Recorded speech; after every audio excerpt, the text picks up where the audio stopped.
tayo ay pagpalain, tayo ay kahabagan at kaawaan ng Diyos, sapagkat ang lahat ng bagay ay nagsisimula yan sa awa ng Diyos.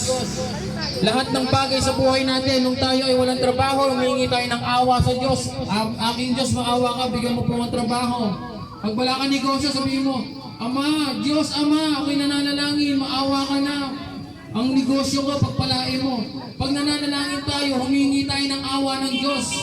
At pag tayo ay nakasumpong ng pagpapala, dapat maalala natin, lagi nating tandaan na ang ating mga pagpapala ay nagsisimula sa awa ng Diyos.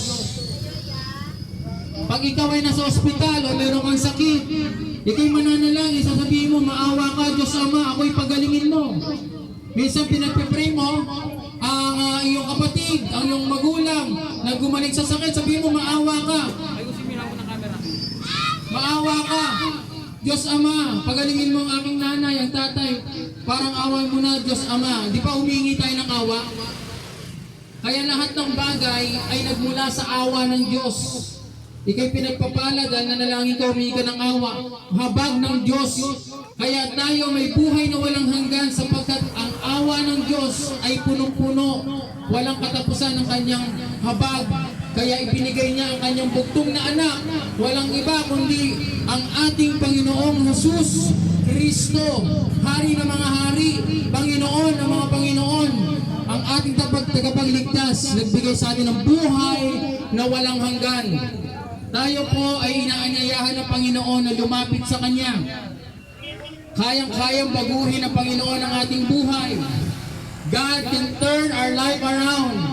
Ano mang problema, ipanalangin natin, humingi tayo ng awa sa Diyos. Panginoon, ako po'y tulungan niyo sa aking pinakaharap na problema. Parang awa mo na aking Diyos, ako'y bigyan mo ng lakas ng katawan. Ako'y bigyan mo ng katalinuhan sa aking pag-aaral.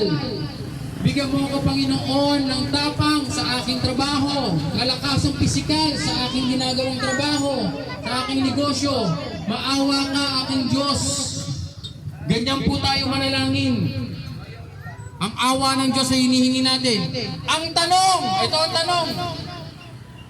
Tignan mo ang katabi mo. Tignan mo ang nasa harapan mo o nasa likod mo.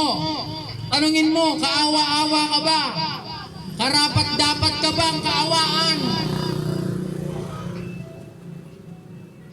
Ako po, ang tingin ko sa sarili ko, hindi po karapat-dapat. Pero kahit hindi ka karapat-dapat, ang habag ng Diyos ay puno.